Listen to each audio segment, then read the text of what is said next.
सुनेंगे जिसका शीर्षक है प्रकाशित वाक्य के 61वें सत्र पर हम संदेश को सुनेंगे। मसीह में प्रिय भाइयों और बहनों और शाखा कलीसिया और स्थानीय कलीसिया के सदस्य और वो सदस्य जो इंटरनेट के द्वारा इस सभा में शामिल हैं और जीशियन के श्रोताओं, प्रकाशित वाक्य 17 अध्याय वह पशु के बारे में बताता है जो 7 साल के महाक्लेश के दौरान इस संसार पर राज करेगा और उस स्त्री के बारे में जो पशु पर नियंत्रित करेगी। जो पशु है वह सीधे रूप से संयुक्त सरकार को दर्शाता है और जो स्त्री है वह लूसीफर को दर्शाती है। परंतु व्यापक रूप से जो पशु है वह न केवल संयुक्त सरकार को दर्शाता है परंतु वह उस कंप्यूटर सिस्टम को भी दर्शाता है जो संयुक्त सरकार के द्वारा इस्तेमाल किया जाएगा एक हथियार के रूप में। वह भी पशु के रूप में उसे दिखाया गया है। और उसी तरह जो स्त्री है वह न केवल लूसीफर को दर्शाती है परंतु वह मसीह विरोधी की सेनाओं के सरदारों को भी, उनके मुखियाओं को भी दर्शाती है जो लूसीफर के नियंत्रण में है। प्रेरित यूहन्ना इस चीज को समझ गया और उनकी पहचान को जान गया जो पशु और स्त्री है। और कोई भी उस चीज को रोक नहीं पाया। और जो यूहन्ना था उसने एहसास किया कि एक बार फिर परमेश्वर ने ये सारी चीजें होने दी है ताकि जो दुष्ट आत्माएं हैं उन्होंने अधिकार को प्राप्त किया मनुष्य जुताई के दौरान, और सारी चीजें परमेश्वर के प्रावधान में सटीक रूप से पूरी हो रही है। जैसे कि भजन संहिता 37 अध्याय 1 से 2 पद हमें याद दिलाता है, कुकर्मियों के कारण मत कुढ़, कुटिल काम करने वालों के विषय डाना कर, क्योंकि वे घास की नाई झट कट जाएंगे और हरी घास की नाई मुरझा जाएंगे।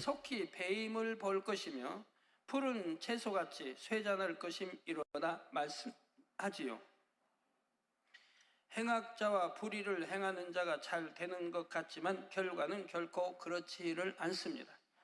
ऐसा लगता है कि जो बुरे लोग हैं, कुकर्म करने वाले लोग हैं, वे समृद्ध हो रहे हैं, और परंतु जो उनकी समृद्धता है वह ज्यादा समय तक नहीं रहती, वे थोड़े ही समय की रहती है। ऐसा लगता है कि वे संसार में बहुत ज्यादा समृद्ध हो रहे हैं परंतु अंततः उनका जो फल होगा वह अनंत आग की सजा है जो कुछ उन्होंने किया है उसके अनुसार। ऐसा ही उनके साथ भी होगा जो अंधकार की सेनाएं हैं जो लूसीफर के द्वारा चलाई जा रही है। उन्हें भी अंधकार के ऊपर अधिकार दिया गया है ताकि वे मनुष्य जुताई के दौरान उस कार्य को कर सके। और इस समय के दौरान उनका जो कार्य है वे सोचते हैं कि वे पूरी तरह से नियंत्रण कर रहे हैं परंतु जो इनका अधिकार है वह सीमा के अंदर है। और यह तभी हो सकता है जब वो उन लोगों के द्वारा जो अंधकार में चलते हैं। और जब समय आएगा उन्हें उस चीज का फल भोगना होगा जो कुछ भी उन्होंने किया है। ऐसा लगता है कि उनके पास संसार में राज करने के लिए और उस पर शासन करने के लिए बहुत ही ज्यादा सामर्थ्य है परंतु जब समय आएगा वह परमेश्वर के सटीक न्याय का सामना करेंगे। ऐसे ही जो प्रेरित यूहन्ना था उन्होंने इन सब चीजों को देखा और जब उसने परमेश्वर के इस महान प्रावधान को देखा जो कि परमेश्वर के न्याय में सटीक रूप से पूरा हो रहा है, तो पर जो यूहन्ना था वह अपने इस जो चकित रहने वाले स्वभाव को रोक नहीं पाया। बेशक जो प्रेरित यूहन्ना था वह साफ रूप से जानता था परमेश्वर सर्वज्ञानी है, सर्वशक्तिमान है और वह सब चीजों को रचयिता है, तो भी वह एक बार फिर उसे याद आता है कि परमेश्वर का ये जो स्वभाव है वह कितना ज्यादा महान है जो 7 साल के महाक्लेश के दौरान प्रकट होगा। और जैसे कि प्रकाशित वाक्य 7 अध्याय 6 पद में बताया गया है कि वह बहुत ज्यादा चकित हो गया। परमेश्वर लगातार हमें स्वर्गदूत के द्वारा उन चीजों के बारे में बताता आ रहा है जो कि होने वाली है। जैसे कि प्रकाशित वाक्य 7 अध्याय 8 पद कहता है, जो पशु तूने देखा है वह पहले तो था पर अब नहीं है और अतः कुंड से निकल कर विनाश में पड़ेगा। और पृथ्वी के रहने वाले जिनके नाम जगत की उत्पत्ति के समय से जीवन की पुस्तक में लिखे नहीं गए, इस पशु की यह दशा देख कर कि पहले था और अब नहीं और फिर आ जाएगा, अचंबा करेंगे। मैंने पिछले सत्र में आपको वो छोटे रूप से इसके बारे में बताया था 연합 정부는 붕괴되고 जब समय आएगा तो जो दुष्ट आत्माओं का जो समय है उसका अंत हो जाएगा और 7 साल का महाक्लेश है उसका भी अंत हो जाएगा इस पृथ्वी पर। और जो संयुक्त सरकार है वे गिर जाएंगी और जो दुष्ट आत्माएं हैं वे भी गिर जाएंगी और उन्हें अथाह कुंड में कैद कर दिया जाएगा। और जो फिर उसके बाद इस पृथ्वी पर 1000 साल का राज्य वो आ जाएगा, उसकी शुरुआत हो जाएगी। 무저갱에 갇힌 악한 영들이 천년 왕국이 끝날 시점에 다시 한번 노임받습니다. 그리고 이 땅에서 천년 왕국을 살아온 사람들을 미혹하여 멸망의 길로 이끌죠. 물론 계시록 끝에 다시 한번 설명이 자세히 나옵니다. 자신들만 멸망으로 가는 것이 아니라 다시 한번 수많은 사람들을 और फिर उसके 미혹하여 बाद जो 그들과 दुष्ट 함께 आत्माएं हैं वे 영원한 1000 साल के बाद 멸망으로 अतः 인도합니다. कुंड से छोड़ दी जाएंगी और फिर वे फिर दोबारा उन लोगों को भरमाएंगी ताकि वे विनाश के मार्ग में जा सके। 다른 사람들까지 끌고 들어가려고 하지 않습니까? क्योंकि जो बुरे लोग हैं जब वो देखेंगे कि उनकी कुछ नहीं चलती तो वे अपना बेहतर करेंगे कि वे और आत्माओं को बुराई की ओर ले जा सके, विनाश की ओर ले जा सके।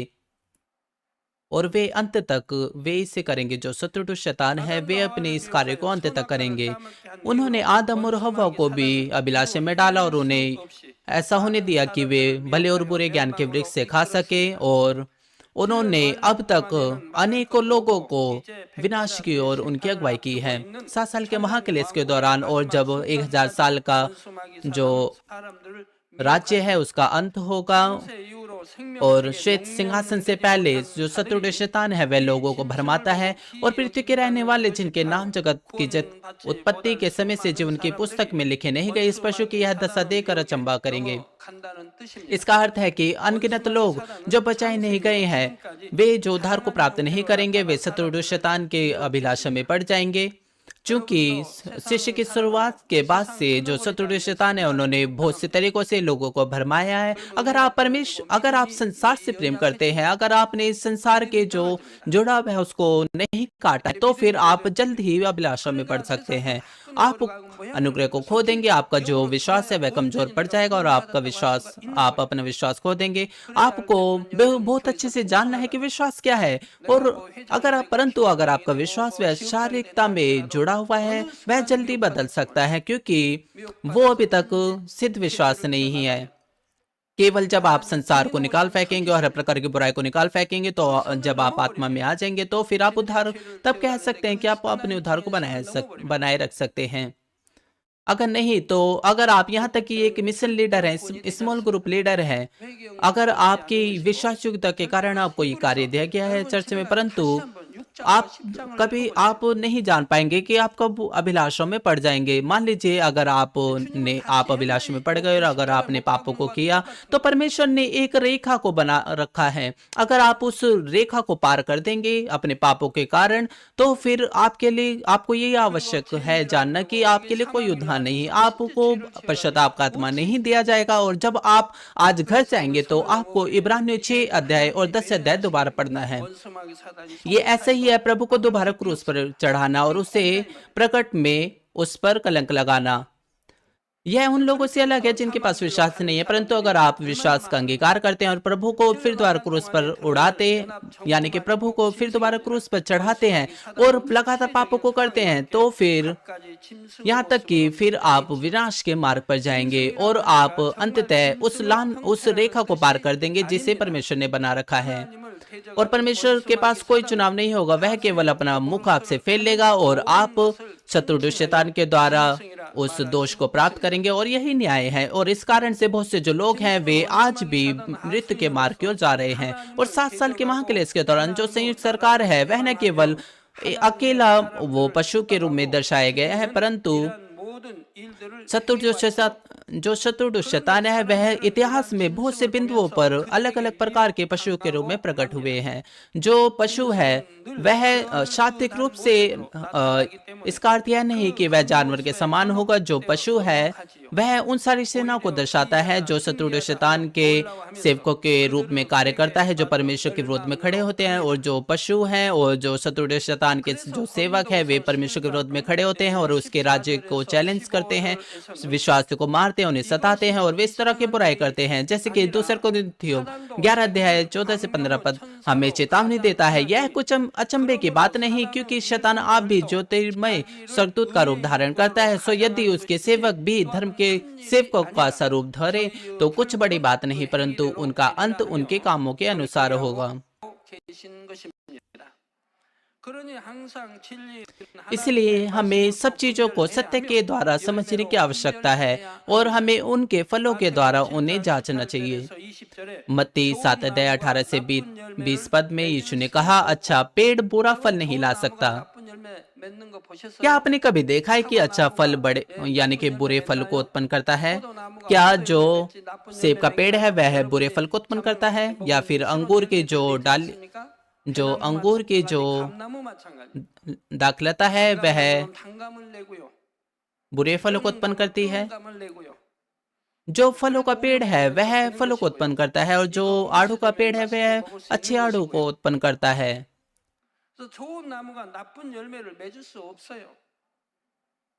और जो कड़वे रामफल है वह कड़वे रामफल को उत्पन्न करता है, परंतु उन्हें पकाया जा सकता है और एक बार जब वे पक जाते हैं तो वे बहुत ही ज्यादा मीठे लगते हैं। परंतु जैसे कि बताया गया है, एक अच्छा पेड़ वह बुरे फल को उत्पन्न नहीं कर सकता। और इसमें सामान्य ज्ञान की बात है कि कोई भी जो बुरा पेड़ है वह अच्छे फल को उत्पन्न नहीं कर सकता। हम सभी इस बात को जानते हैं। जो पेड़ अच्छा फल नहीं लाता वह काटा और आग में डाला जाता है।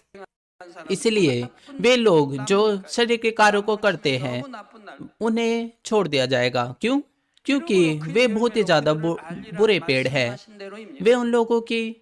वे उन पेड़ों की तरह हैं जो बहुत ही ज्यादा बुरे हैं। सो उनके फलों से तुम उन्हें पहचान लोगे। प्रकाशिता के 17 अध्याय 9 से पद हमें बताता है कि हमें सब चीजों को सत्य के द्वारा जांचना है और हमें अभिलाषाओं में नहीं पड़ना है। ये जो 2 पद हैं वे एक बार फिर हमें बताते हैं पशु की पहचान को और वे जो भविष्य में उठ खड़े होंगे।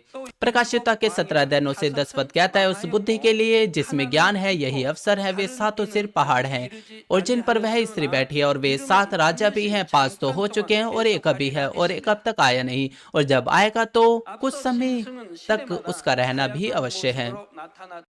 मैंने आपको पहले बताया कि जो पशु है वह इतिहास में अलग अलग बिंदुओं पर अलग अलग रूपों में प्रकट हुआ है। ऐसा समय था जो पशु है वह देशों के रूप में, राज्यों के रूप में उठ खड़े हुए, परमेश्वर के विरोध में उठ खड़े हुए और उन्होंने इजराइल के लोगों को सताया। जैसे अर्थात ऐसे राज्य जैसे कि मिस्र का राज्य, असुर का राज्य, बाबुल का राज्य, मादी का राज्य और फारस, मैकेडोनिया और रोम का राज्य। आइए हम फिर दोबारा गिने। मिस्र, अशूर, बाबुल, मादी, फारसी, मकेदोनिया, रोम,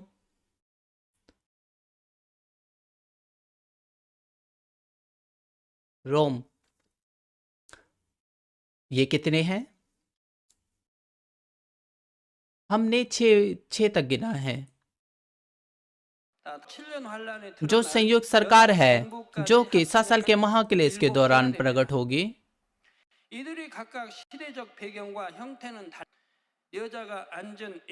वे लगभग 7 होंगी। और इन सब का जो पृष्ठभूमि है वह अलग अलग हो सकते हैं, परंतु इन सब चीजों के पीछे जो था और जो रहेगा वह लूसीफर ही है। वे 7 सिर्फ 7 पहाड़ हैं और जिन पर वह स्त्री बैठी है वह लूसीफर के नियंत्रण को दर्शाती है उन सारी सेनाओं के ऊपर। उस समय जो प्रेरित यूहन्ना था, जब प्रेरित होना था उस समय के दौरान कुछ जो ताकतें थी वे पहले से ही उठ खड़ी हुई थी और वह गिर भी गई थी, परंतु आज के समय में ऐसी कुछ ताकतें हैं जो भविष्य में उठ खड़ी होंगी और कुछ जो ताकतें हैं वे भविष्य में खड़ी होंगी और वे संयुक्त सरकार है जो थोड़े समय के लिए संसार पर शासन करेगी। जैसे कि लिखा हुआ है कि वे थोड़े समय के लिए शासन करेंगे। वे 7 साल के महाक्लेश के दौरान 넘어가지 말라는 वे संसार पर शासन करेंगे। जैसे कि लिखा हुआ है, उस बुद्धि के लिए जिसमें ज्ञान है यही अवसर है। इसका अर्थ है कि आपको समझना चाहिए परमेश्वर के प्रावधान को, और आपको अभिलाषा में नहीं पड़ना है। और बिना बुद्धि के आप पशु की अभिलाषा में पड़ सकते हैं और आप विनाश के मार्ग पर जा सकते हैं।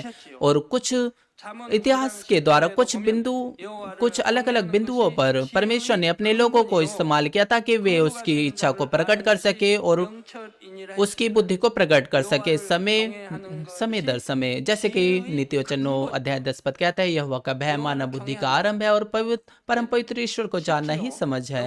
यहोवा का भय मानना बुद्धि का आरंभ है। यहोवा का भय मानना क्या ये आसान नहीं है? क्या आप इसे नहीं पाते कि परमेश्वर का भय मानना आसान है? परमेश्वर का भय मानना वह बुद्धि का आरंभ है। परमेश्वर का भय मानना इसका अर्थ है कि हमें हर प्रकार की बुराई से बैर रखना है और हमें शत्रु शैतान के कार्य को उनके कार्यों से घृणा रखनी है। एक बार जब आप अपने हृदय से बुराई को निकाल फेंकेंगे, तो जब आप अपने हृदय से अपने मन से उन सारी बुराई को निकाल फेंकेंगे, एक बार जब आप सारी बुराई को निकाल फेंकेंगे, तो केवल आपके अंदर भलाई ही प्रकट दिखाई देंगी। जैसे कि हमने बुद्धि के बारे में सीखा, अगर हम परमेश्वर का भय रखें तो हम हर एक बुराई से बचे रहेंगे। इसका अर्थ है कि जैसे कि लिखा हुआ है, परमेश्वर का भय मानना बुद्धि का आरंभ है।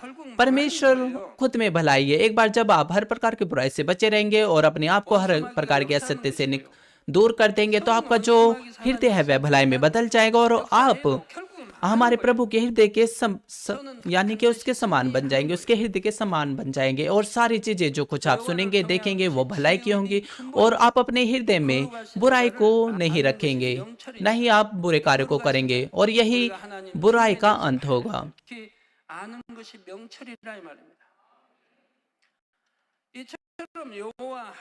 प्रभु और परमेश्वर का जो सिद्ध ज्ञान है वही हमारी समझ का स्रोत है। परमेश्वर ने हमेशा कहा है कि परमेश्वर यहोवा का भय मानना बुद्धि का आरंभ है, परंतु बहुत से जो लोग हैं वे इस प्रकार की बुद्धि को प्राप्त करने में असफल हो जाते हैं क्योंकि वे परमेश्वर का भय नहीं रखते। वे पशु के अभिलाषों में पड़ जाएंगे और वे परमेश्वर के विरोध में खड़े होंगे और वे बुराई और पापों में जीवन जिएंगे और अंततः वे विनाश के मार्ग पर पहुंच जाएंगे। और यह लगातार 7 साल के महाक्लेश के अंत तक होता रहेगा। जैसे कि परमेश्वर ने बाइबल में दर्ज किया है, बहुत ही ज्यादा महान डिटेल में सारी चीजें वे 7 साल के महाक्लेश के अंत तक होती रहेंगी। प्रकाशिता के 17 अध्याय 9 पद में जैसे कि आगे बताया गया है कि जो पशु है वह इतिहास में अलग अलग हिस्सों में वह कार्य करता आ रहा है। जैसे कि वचन कहता है, 5 तो हो चुके हैं और एक अभी है और एक अब तक आया नहीं। यह हमें संयुक्त सरकार के बारे में बताता है कि वह कैसे टूट जाएगी। 5 तो हो चुके हैं। क्या हम इसे गिने? 2000 साल पहले जब यूहन्ना वह उस चीज को लिख रहा था जो कुछ उसने देखा, कि वह लिख रहा था कि 5 हो चुके हैं। उस समय तक जो जैसे कि मिस्र का राज्य, असुर, मादे, फारसी, मकुदिनिया, ये पहले ही उठ खड़े हुए थे और गिर चुके थे और अब एक बचा है। इसका क्या अर्थ है? इसका अर्थ है कि अभी भी एक राज्य है बचा हुआ है। उस समय जो यानी कि जिस समय यूहन्ना लिख रहा था उस समय रोम का राज्य बचा हुआ था, इसलिए यूहन्ना ने लिखा कि 5 गिर चुके हैं और एक अभी भी है और एक आने वाला है। और एक तब आएगा जब 7 साल के महाक्लेश का आरंभ होगा। 7 साल के महाक्लेश के अंत तक बहुत सी जो संयुक्त सरकार की जो सेनाएं हैं वे उनका विनाश हो चुका होगा, और परंतु कुछ जो ताकतें हैं वे बची रहेंगी और वे यहाँ तक कि 1000 साल के महाक्लेश के दौरान वे बच जाएंगे।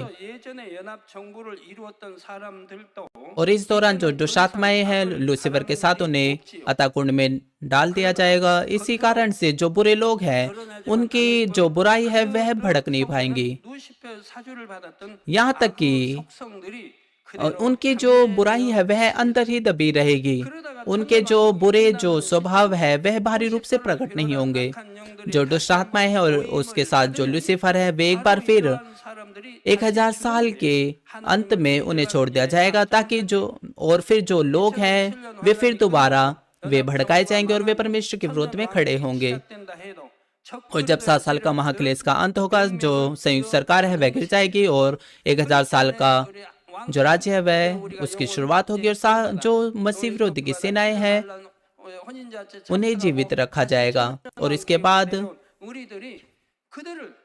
जब हम उद्धार को प्राप्त कर लेंगे और हम 7 साल के विवाह भोज में शामिल होंगे, और परंतु यह जो संसार है वह 7 साल के महाक्लेश से गुजर रहा होगा और हम फिर दोबारा इस पृथ्वी पर आएंगे और हम एक राजा और रानी की तरह रहेंगे 1000 साल के राज्य में।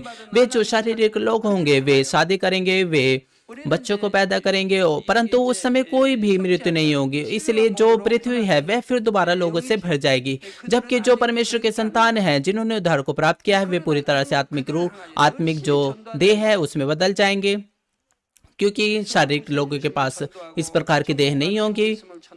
इसलिए क्योंकि वे अभी तक नहीं बदले होंगे, इसलिए हम फिर दोबारा उनको सुसमाचार का प्रचार करेंगे बहुत ही ज्यादा मेहनत के साथ। हम उन्हें सिखाएंगे कि यीशु ही मसीह है, स्वर्ग और नरक है, सत्य, इन सारी सच्चाई को हम उनको बताएंगे। और परंतु जब शत्रु शैतान को छोड़ दिया जाएगा वे फिर दोबारा लोगों को भड़काएंगे ताकि वह उन्हें नरक ले जा सके। परंतु बाइबल कहती है कि बहुत से जो लोग हैं वे फिर दोबारा अभिलाषा में पड़ जाएंगे, दूसरे शब्दों में कि वे फिर दोबारा मृत्यु के मार्ग की ओर चले जाएंगे, क्योंकि अंधकार की जो सेना है वे बिल्कुल भी कार्य नहीं कर पाएंगे 1000 साल के राज्य के दौरान, पर क्योंकि जो उनके बुरे स्वभाव हैं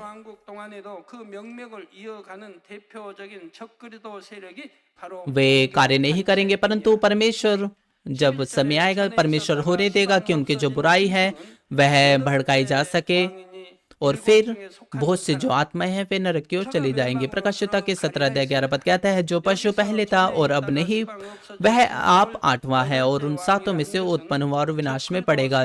जो पशु पहले था और अब नहीं वह आप 8वां है धार्मिक गुट को संदर्भित करता है, जो मसीह विरोधी की ताकतों के लिए मनोवैज्ञानिक आधार के रूप में कार्य करता है। बेशक यह जो धार्मिक गुट है वह संयुक्त सरकार के साथ अपने आप को एक कर लेगा और वह मसीह विरोधी की एक फाउंडेशन के रूप में कार्य करेगा। और उन 7 में से एक जो पशु है वह दर्शाता है कि संयुक्त सरकार के साथ वे विशेष रूप से एक हो जाएंगे 7 साल के महाक्लेश के दौरान। इसलिए कारण ये कि जो धार्मिक गुट है वह 8वां उसे दर्शाया गया है, और यह बहुत ही ज्यादा महत्वपूर्ण कार्य को करेगा मसीह विरोधी की सेना के द्वारा। मसीह में प्रिय भाई और बहनों, बाइबल हमें बताती है बहुत बार मसीह विरोधी की पहचान के बारे में। आइए हम मसीह विरोधी की सेना के बारे में जाने। जैसे कि पहला यूहन्ना 2:22 पद कहता है, झूठा कौन है? केवल वह जो यीशु के मसीह होने का इंकार करता है और मसीह का विरोधी है, और जो पिता का और पुत्र का इंकार करता है। जो मसीह विरोधी है वह यीशु मसीह का शत्रु है, और जो मसीह विरोधी है वह हमारे प्रभु यीशु मसीह के विरोध में है, क्योंकि वह यीशु मसीह का इंकार करता है मसीहा के रूप में। इसलिए वह मसीह विरोधी के इसलिए वह यीशु मसीह के विरोध में खड़ा होता है, और यही मसीह विरोधी है और उसकी सेना है। जैसे कि पहला यूहन्ना 4:3 पद कहता है, और जो कोई आत्मा यीशु को नहीं मानती वह परमेश्वर की ओर से नहीं है। हर एक आत्मा, कोई भी आत्मा अगर यीशु को जानती है परंतु यह अंगीकार नहीं करती कि वह उद्धार करता है, परंतु इंकार करती है कि वह मसीहा नहीं है, न ही वह परमेश्वर की ओर से है, तो फिर वह मसीह विरोधी की आत्मा है। एक बार फिर वही तो मसीह के विरोधी की आत्मा है। क्या जो यहोवा विटनेस वाले हैं, क्या वे अंगीकार करते हैं कि यीशु ही मसीह है? नहीं, वे नहीं करते। जिसकी चर्चा तुम सुन चुके हो कि वह आने वाला है और अब भी जगत में है। दूसरा यूहन्ना 1:7 कहता है, क्योंकि बहुत से ऐसे भरमाने वाले जगत में निकल आए हैं जो यह नहीं मानते कि यीशु मसीह शरीर में होकर आया, और भरमाने वाला और मसीह का विरोधी यही है। छोटे शब्दों में कहें तो जो यह नहीं मानते कि यीशु मसीह शरीर में होकर आया वे सभी मसीह विरोधी है, वे विधर्मी हैं। 구원의 도를 인정하지 않는 자인 거예요. वे उद्धार के संदेश का इनकार करते हैं, वे क्रूस के संदेश का इनकार करते हैं। 육체를 입고 태어나시지 않은 यीशु ने इस संसार में जन्म लिया वैसे ही जैसे हमने जन्म लिया है। 눈, 코, 귀, 입, 뼈, 살 다 이렇게 우리와 동일하게 उसके 태어나신 पास भी 성품이 शारीरिक 있는 विशेषताएं थी, जैसे कि उसके पास 2 आंखें थी, एक नाक थी, 2 कान थे, एक मुंह था, हर एक हड्डियां थी, हर एक मांस था। वह हमारे ही जैसा था। वह पवित्र आत्मा के द्वारा जन्मा और उसने जन्म लिया। हम सभी जानते हैं क्यों। जो क्रूस के संदेश के द्वारा हमने सीखा है कि क्यों वह इस तरह से जन्मा, हमारे लिए मसीहा के रूप में बनने के लिए और हमें पापों से छुड़ाने के लिए। वह आदम के वंशज से, यानी कि वह आदम के वंशज से नहीं जन्मा, परंतु वह पवित्र आत्मा के द्वारा जन्मा। और उसी समय वह मसीहा को यह होना चाहिए था कि वह एक मनुष्य होना चाहिए था, इसलिए वह मनुष्य के रूप में जन्मा और उसके अंदर कोई भी, और चूंकि आदम एक मनुष्य था और उसने पाप किया था और उसे पापों से छुड़ाने के लिए जो यीशु था उसे भी मनुष्य होना आवश्यक था। इसी कारण से परमेश्वर ने अपने इकलौते पुत्र को इस संसार में मनुष्य देह में भेजा, ताकि जो पापी जो मनुष्य है वह उनके लिए एक पाप के लिए पापों से उन्हें छुड़ा सके। इसी कारण से जो उद्धारक है उसे मनुष्य होना चाहिए। इसलिए हमारे जो परमेश्वर का पुत्र है वह इस संसार में मनुष्य देह में आया। चूंकि जो आदम के जो सारे वंशज है वह सारे पापी हैं और उनमें से कोई भी हमारा उद्धारकर्ता नहीं बन सकता। इसी कारण से हमारे जो यीशु हैं उन्होंने पवित्र आत्मा के द्वारा गर्भ धारण किया। एक बार फिर, क्योंकि बहुत से ऐसे भरमाने वाले जगत में निकल आए हैं जो यह नहीं मानते कि यीशु मसीह शरीर में होकर आए, और भरमाने वाला और मसीह का विरोधी यही है। इस प्रकार के लोग विधर्मी हैं।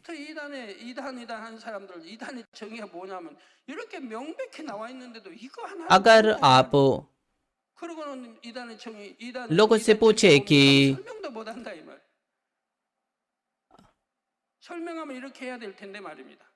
जो लोग हैं वे बहुत ज्यादा व्यस्त हो जाते हैं लोगों को, यानी कि चर्चों को विधर्मी बनाने में। जब उनसे पूछे कि इसका अर्थ क्या है तो वे नहीं बता पाते कि इसका क्या अर्थ है। जो विधर्मी की जो परिभाषा है वो इस प्रकार से है कि यीशु मसीह का इनकार करना कि वह इस संसार में मनुष्य देह में आया, और परमेश्वर और उसके पुत्र का इनकार करना और यीशु का मसीह के रूप में इनकार करना, यही विधर्मी की परिभाषा है। और जैसे कि ऊपर दर्शाया गया है, मसीह विरोधी जो है वह पिता परमेश्वर का इनकार करता है, यीशु मसीह का इनकार करता है। और जो कोई भी इनकार करता है कि यीशु मसीह देह में होकर नहीं आया तो वह भी मसीह विरोधी है। मसीह विरोधी हर कोई, जो कोई भी मसीह के विरोध में खड़ा हुआ है, दूसरे शब्दों में शत्रु शैतान, और वे लोग जो शत्रु शैतान के हैं वे भी मसीह विरोधी है। मसीह विरोधी की जो सेना है वे 7 साल के महाक्लेश के दौरान इस तरह के कार्य को करेंगे और वे एक धार्मिक गुट को बनाएंगे संयुक्त सरकार के साथ मिलकर। और यह पहले ही बहुत लंबे समय पहले दर्शाया गया है। यहाँ तक कि प्रेरितों के किताब में जैसे कि हमें बताया गया कि स्वर्ग और पृथ्वी के नीचे कोई नाम नहीं दिया गया कि जिससे हम बचाया जा सके। जो दूसरे धर्म हैं वे भी उद्धार को, वे भी कहते हैं कि उनमें भी उद्धार है, परंतु बाइबल कहते हैं कि कोई और नाम नहीं, केवल यीशु मसीह का ही नाम है जिसके द्वारा हम बचाए जा सकते हैं। फिर भी जो संयुक्त सरकार है वे फिर दोबारा लोगों को इकट्ठा करेंगे और सारे धर्मों को इकट्ठा करेंगे और वे कहेंगे कि वे शांति के कारण इन सारी चीजों को कर रहे हैं, परंतु परमेश्वर ने पहले ही 10 आज्ञाओं में पूरी सटीक रूप से इसको मना किया है कि हमें ऐसा नहीं करना है। मानवीय जो चर्च है वो कभी भी इस प्रकार की अभिलाषा में नहीं पड़ेगा, चाहे किसी भी प्रकार की अभिलाषा का, किसी भी प्रकार के सताव का हमें सामना क्यों ना करना पड़े, तो भी फिर भी हम एक चट्टान के समान खड़े रहेंगे और हम कभी भी अभिलाषा में नहीं पड़ेंगे। संयुक्त सरकार जो है वह पूरे संसार पे शासन करेगा और वह जो मसीह लोग हैं उनको सताएगा और उन्हें मार डालेगा। क्या ऐसा उस समय नहीं हुआ था यीशु मसीह के समय में? क्या यीशु को सताया नहीं गया? यीशु ने किसको सताया? यह उसके खुद के ही लोग थे जो कहते थे कि वह परमेश्वर की ओर से है। जैसे कि वो जो वहाँ के याजक, बड़े याजक और यहूदी 핍박을 했습니다. सदूकी, वे कहते थे कि वे तो मूसा की व्यवस्था को जानते हैं उन किसी से भी ज्यादा, परंतु उन्होंने यीशु मसीह को पकड़वा दिया और उसे क्रूस पर चढ़ा दिया और उसने उसको सताया और उसे कहा कि वह तो बालजीबुल है, वह दुष्ट आत्माओं का सरदार है, उसे 한다 이 말. भड़काने के लिए। और वे कहने लगे वह तो पागल हो गया, वह तो धोखा देने वाला है। और ऐसे ही आज भी है, 하나님을 जब वे परमेश्वर के कार्य को देखते हैं, वे चिन्ह चमत्कार को देखते हैं और वे अपने घुटनों को टेक देते हैं,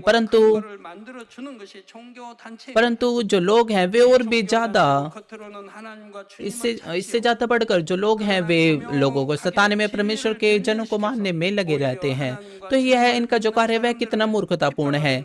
क्या इनका ये कार्य वह सफल हो सकता है? जो संयुक्त सरकार है वह ऐसा लगता है कि वह परमेश्वर के विरोध में खड़ी हुई है और वह मसीह को सता रही है, परंतु यह जो धार्मिक गुट है जो संयुक्त सरकार के साथ बना हुआ है वह इस प्रकार के वातावरण को बनाएंगे। और जो धार्मिक गुट है वह ऐसा लगता है कि वह परमेश्वर को ढूंढ रही है और प्रभु के पीछे चल रही है, परंतु वे सत्य को पूरी तरह से यानी कि बहुत ही चालाकी से वे बिगाड़ देंगे और वे उन लोगों को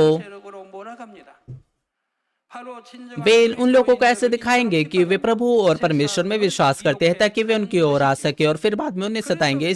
और उदाहरण के लिए वे सत्य को ऐसे बिगाड़ेंगे कि सत्य हर जगह है और यह प्रभु की इच्छा है कि हम दूसरे धर्मों के साथ चले और उनके साथ मेल मिलाप रख ले। और जो सारे धर्म हैं वे शांति की लालसा रखते हैं और इसी समय वे यह कहते हुए भी कहेंगे कि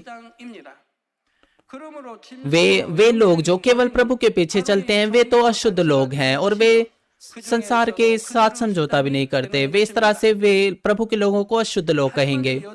वे सच्चे मसीहों को सताएंगे और संसार में पढ़ने की उन्हें लालसा देंगे, अभिलाषाओं से उन्हें भरेंगे। और जैसे कि प्रकाशिता के 17 अध्याय 12 से 13 पद कहता है, जो 10 सिंह तूने देखे वे 10 राजा हैं और जिन्होंने अब तक राज्य नहीं पाया पर उस पशु के साथ घड़ी भर के लिए राजाओं का साधिकार पाएंगे। ये सब एक मन होंगे और वे अपने अपने सामर्थ्य और अधिकार उस पशु को देंगे। जो संयुक्त सरकार है वह बहुत से देशों के साथ वह बहुत से देशों से मिलकर बनेगी और हर एक जो देश है उसके पास खुद की वह खुद सामर्थ का प्रयोग नहीं कर पाएगा पूरे संसार पर शासन करने के लिए, परंतु जो बहुत से देश है वे एक उद्देश्य के साथ इकट्ठा होंगे और वे एक ही सामर्थ के साथ कार्य करेंगे। हर एक देश मसीह विरोधी की सहायता करेगा ताकि वे संयुक्त सरकार में एक हृदय के साथ कार्य कर सकें और हर एक देश वह विश्वास के साथ कार्य करेगा कि वे एक दूसरे के जीवित रहने का कारण बन सके और वे संयुक्त सरकार की मदद करेंगे।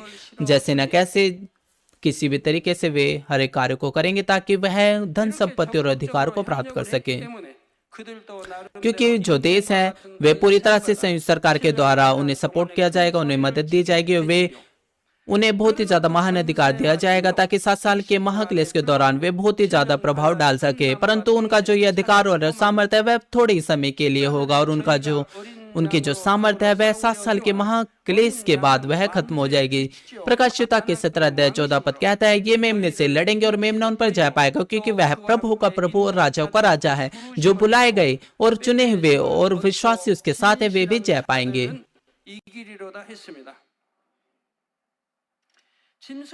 मसीह विरोधी का जो उद्देश्य है पशु के साथ वो यह है कि वह परमेश्वर के विरोध में खड़ा हो और प्रभु के विरोध में। वे लूसीफर के हथियार के रूप में इस्तेमाल किए जाएंगे और दुष्ट आत्माओं के द्वारा इस्तेमाल किए जाएंगे ताकि वे प्रभु और परमेश्वर के विरोध में खड़े होने पाए। परंतु इसका अर्थ यह नहीं कि वे सीधे रूप से प्रभु से ही लड़ेंगे। वे प्रभु के लोगों को सताएंगे और वे इस तरह से वे कोशिश करेंगे कि वे प्रभु के विरोध में खड़े हो सके जो कि मेमना है, परंतु वे कभी भी प्रभु पर जय नहीं प्राप्त कर पाएंगे। जब समय आएगा और जो दुष्ट आत्माएं हैं वे बंद कर दिए जाएंगे और मसीह विरोधी की जो सेना है वह गिर जाएंगे और दुष्ट आत्माएं और उनके साथ लूसीफर जो है उसे अतः कुंड में बंद कर दिया जाएगा। और फिर जो मसीह विरोधी की जो सेना है वह लगातार मसीह विरोधियों को यानी कि जो मसीह लोग हैं उनको सताते रहेंगे पूरे अंत के समय तक। और परिणाम स्वरूप बहुत से जो लोग हैं वे प्रभु में विश्वास करने का इनकार कर देंगे। और परंतु ऐसे कुछ विश्वासी होंगे जो सताव को सह लेंगे और अंत तक उस पर विजय प्राप्त करेंगे। प्रकाशिता के 17-14 पद कहता है, जो बुलाए हुए और चुने हुए और विश्वासी उसके साथ हैं, वे लोग जो प्रभु के साथ होंगे वे उस पर विजय प्राप्त कर लेंगे। और अब वे कौन लोग हैं जो प्रभु के साथ होंगे? पहले वे बुलाए हुए हैं। ये वे लोग हैं जो आज्ञाकारिता में उसकी बुलाहट के साथ प्रभु में बुलाए गए हैं। परंतु चाहे कितनी बार प्रभु क्यों ना बुलाए, जब तक कि वह जो व्यक्ति है वह आज्ञा का पालन ना करे और उसमें ना है, तो उसका कोई अर्थ नहीं। उनमें से जो 7 साल के महाक्लेश के दौरान गिर जाएंगे परंतु वे पश्चाताप करेंगे और वे मन फिराएंगे, परंतु बाद में वे प्रभु के बुलाहट की आज्ञा का पालन करेंगे अंत तक, और वे हर प्रकार के सताव पर विजय प्राप्त करेंगे। जैसे हर एक सताव पर विजय प्राप्त करने के द्वारा और वे उद्धार की ओर पहुंचने पाएंगे। जैसे कि उदाहरण के लिए 1,04,000 और जैसे कि दूसरा यह है कि चुने हुए कौन है। परमेश्वर की इच्छा के अनुसार परमेश्वर कुछ लोगों को चुनता है अपने उन्हें इस्तेमाल करने के लिए। उदाहरण के लिए 1,44,000 दास वे चुने हुए हैं, क्योंकि परमेश्वर उनके हृदय की गहराई को जानता है और उन्हें चुनेगा और उन्हें बुलाएगा ताकि वे शहादत के मार्ग पर जा सके और वे महिमा और उद्धार को प्राप्त कर सके।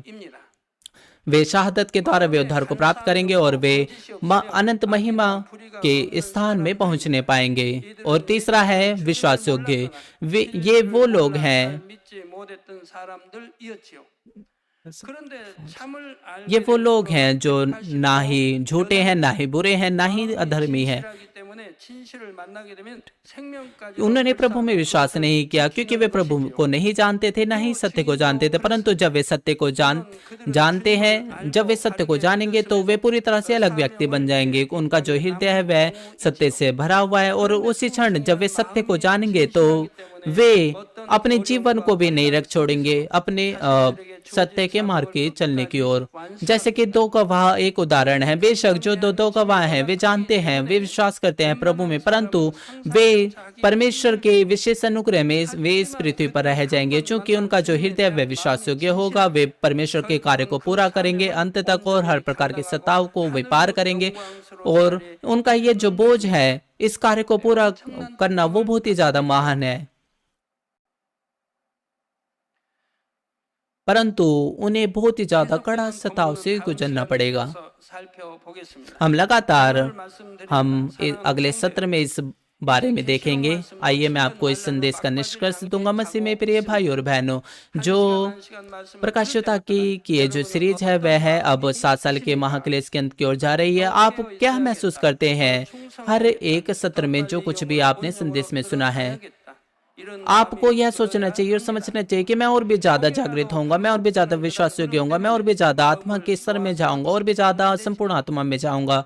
आपको कभी भी अपने साथ आसानी नहीं बरतनी है। यहाँ तक कि संदेश के जो कंटेंट है वे लगातार दोहराए जा रहे हैं, परंतु आपको प्रत्येक संदेश को अपने हृदय में रखना है और आपको जो कुछ भी मिले कि आपको पश्चाताप करना है, आपको बिना रुके पश्चाताप करना है। तो फिर हमारे पिता परमेश्वर वो कितना ज्यादा आपको संशोधित कर रहे हैं, वह बार बार आपको संशोधित कर रहे हैं अंत तक, वह ताकि आप गेहूं बन सके, ताकि क्योंकि जो भूसा है उसका कोई इस्तेमाल नहीं होता। अगर आपके पास कुछ ऐसा है जिसे आपको निकाल फेंकना है, आप अभी उसे करें, क्योंकि प्रत्येक व्यक्ति के विश्वास के अनुसार आप में से कुछ हैं जो ऐसा करेंगे, क्योंकि 7 साल के महाक्लेश के दौरान आप डरते हैं 7 साल के महाक्लेश से, और फिर ताकि आप इस पृथ्वी पर ना रह जाएं। इसलिए आपको अपना उद्देश्य बनाएं कि आप और ऊंचाई पे, आत्मिक ऊंचाई पे जा सकें। वो दिन आएगा फिर जब हमारे प्रभु हमें वापस लेने आएंगे, तो क्या आप उस दिन की लालसा नहीं रखते?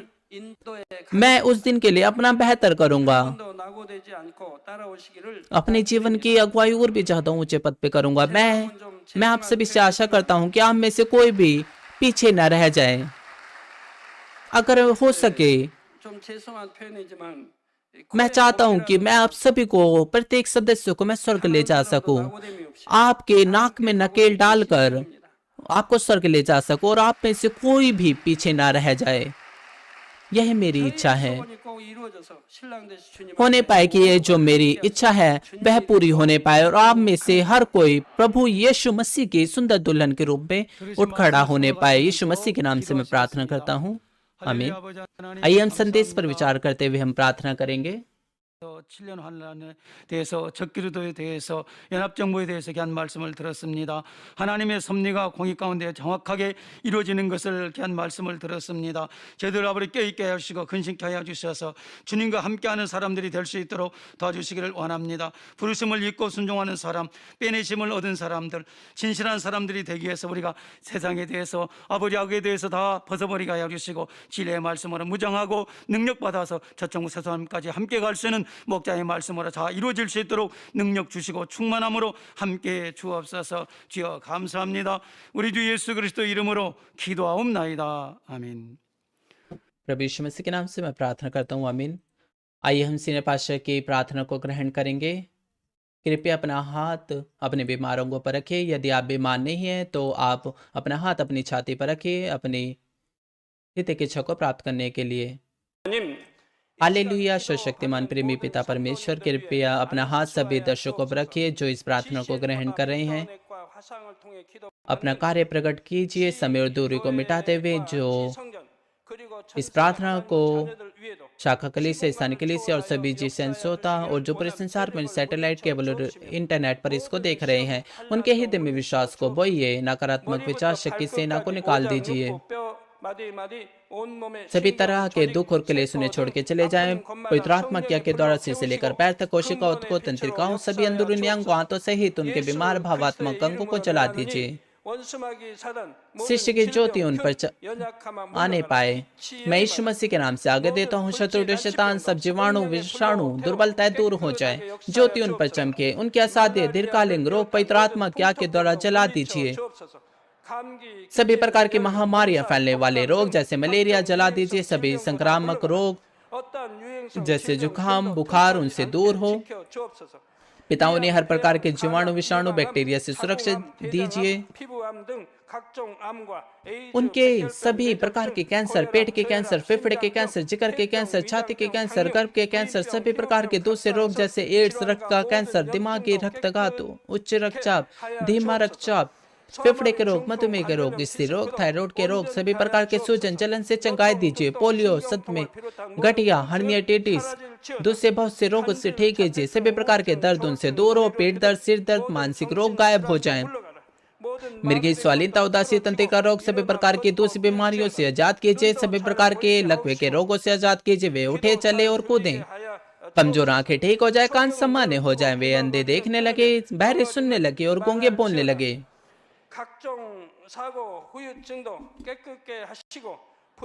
दुर्घटना के बाद के प्रभाव ठीक हो जाए। उनकी टूटी हड्डियां ठीक हो जाएं। जलन और दहन संवेदना उनसे दूर हो। पिता वहां कोई दाग न रहे। सभी प्रकार की दवाओं और विष की लत से साफ हो जाएं। पिता उनके मृतक कोशिकाओं, ऊतकों, तंत्रिकाओं को फिर से जिला दीजिए और मृतकों को जिला दीजिए। वे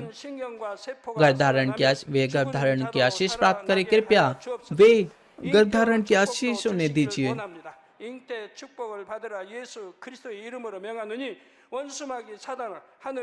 मैं यीशु मसीह के नाम से आगे देता हूँ, शत्रु दुष्ट शैतान, हवा में मौजूद शासक, बुराई की सेना, उनके दास उनसे दूर हो। दुष्ट आत्मा, अशुद्ध आत्मा, धोखे की आत्मा, कपट की आत्मा, अलग करने वाली आत्मा, सारी अंधकार की सेना, दुष्ट और अंधकार के सारे बंधन खुल जाए, उनसे दूर हो। ज्योति उन पर चमक जाए। पिता परमेश्वर उन्हें प्रार्थना में चिल्लाने की ताकत दीजिए और पापों को निकाल देने के सामर्थ्य के अधिकार दीजिए और वे पवित्र बन जाए। जैसे उनकी आत्मा समृद्ध होती है, वे अच्छे स्वस्थ में बने रहे। उनके परिवारों में भी सुसमाचार का प्रचार किया जाए। उन्हें सभी प्रकार की दुर्घटना और विपत्तियों से सुरक्षा दीजिए। उन्हें हर चीज में सफल जीवन जीने की आशीष दीजिए। कृपया अपने बच्चों को, उनके घरों को, कार्यशाला को पवित्र आत्मा की आग के बाड़े में स्वर्गीय सेना, स्वर्गदूतों, अपनी धधकती आंखों के द्वारा सुरक्षा दीजिए। विद्यार्थियों को बुद्धि और समझ दीजिए, उनके हृदय में अधिक जुनून और पढ़ाई की इच्छा से भर जाएं। संसारिक चीजों से उनके मन और हृदय को दूर रखिए, उनके हृदय में और अधिक जोशीला प्रेम रोपिए। अपने बच्चों को आशीष दीजिए, चाहे वे खाए पिए या जो भी कुछ करे, वे सब कुछ में आपके नाम को महिमा देने पाए। वे जीवित परमेश्वर का अंगीकार करें और गवाही दे कि मैं परमेश्वर से मिला हूँ, मैंने परमेश्वर का अनुभव किया है और उससे आशीषों को प्राप्त किया है। पिता परमेश्वर, आपका धन्यवाद। सारी महिमा केवल आपको मिले। हमारे प्रभु यीशु मसीह के नाम से मैं प्रार्थना करता हूँ, आमीन।